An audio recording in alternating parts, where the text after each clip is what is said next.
If Western politicians and aid agencies want to apportion blame for the high death tolls in the conflicts in Gaza and Lebanon, then they need look no further than the Iranian-backed terror groups cynically risking the lives of innocent civilians to achieve their diabolical agenda. From the moment Iranian-backed Hamas terrorists launched their deadly attack against Israel on October 7th last year, killing 1,200 people and taking another 250 or so hostage, Hamas terrorists have shown a willful disregard for the lives and well-being of Palestinian civilians in Gaza. Whether it is using schools, hospitals, and other public buildings that are supposed to be afforded immunity in conflict under international law, or simply using Palestinian civilians as human shields, Hamas terrorists have consistently jeopardized the well-being of those they purport to defend. It is a similar picture in Lebanon, where it is now clear that Iranian-backed Hezbollah fighters have deliberately located their missile stockpiles and command centers within densely populated civilian areas.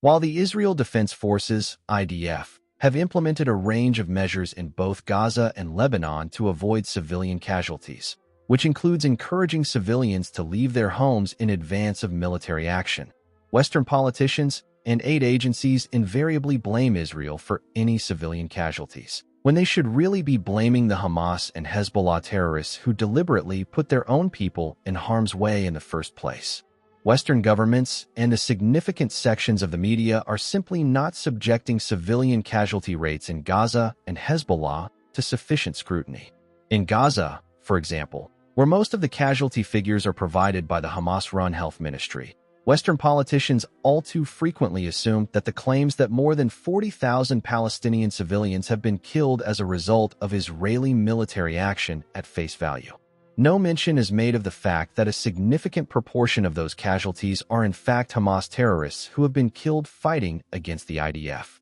Recent estimates place the number of Hamas terrorists killed in Gaza during the past year of intensive fighting at something approaching 20,000, which would account for a significant proportion of the civilian casualty figures provided by the Hamas-controlled health ministry. Another area where Hamas deliberately intensifies the suffering of Palestinian civilians as a means of pressuring Israel to end its military offensive is by denying Palestinian families access to much-needed aid supplies. While the Biden administration and international aid agencies, especially those working for the United Nations, have consistently criticized Israel for failing to provide adequate supplies of aid to Gaza, it is now generally recognized that Hamas almost exclusively controls the aid distribution network. When the Gazans, for whom the aid is intended, try to approach it, there have been reports of Hamas operatives shooting them, such as here, and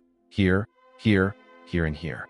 Rather than criticizing Israel for the aid shortages in Gaza, therefore, the Biden administration, which has threatened to withhold arms supplies to Israel unless there is an improvement in aid supplies, would be better advised to focus its attention on Hamas and its backers in Iran and Qatar if it is genuinely interested in alleviating the suffering of Palestinian civilians. The cynical exploitation of ordinary Palestinians by Hamas leaders is evident from the lavish lifestyle Hamas leader Yahya Sinwar enjoyed with his family in his bunker beneath the impoverished Palestinian district of Khan Yunis in Gaza. While Palestinian women and children living above his hideout faced starvation, Sinwar and his family enjoyed living in cozy living quarters deep below ground, which had an abundance of UN food supplies, thousands of $500 million in cash, and their own shower. It is not only in Gaza that Iranian-backed terrorists are cynically exploiting the plight of civilians, while the terrorists themselves enjoy a life of luxury and opulence.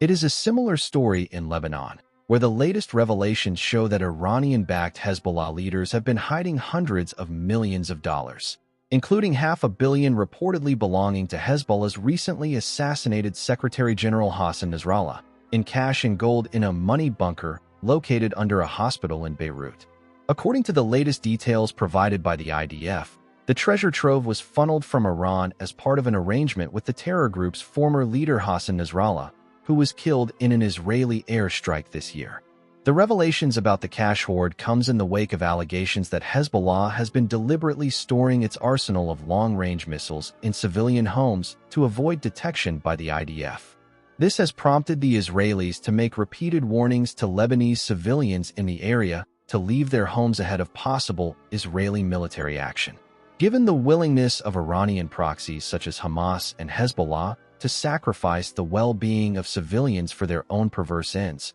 it is hardly surprising that there is growing evidence of widespread disaffection among both Palestinians and Lebanese at their tactics. In both Gaza and Lebanon, a growing proportion of the civilian population would reportedly like to be freed from the oppression they suffer at the hands of Hamas and Hezbollah terrorists, a fact Western leaders and international aid agencies must take on board when weighing up their approach to the deepening conflict in the Middle East. If the Biden administration and its allies in the media, the United Nations and European Union really want to see a peaceful resolution of the conflicts in Gaza and Lebanon, then they should direct their criticism of the willful mistreatment of civilians towards Hamas and Hezbollah and their backers, not Israel. Ending the malign operations of terrorist groups such as Hamas and Hezbollah is the best means of ending the conflicts in Gaza and Lebanon respectively, and providing ordinary Palestinians and Lebanese with a genuine opportunity to make a better life for themselves.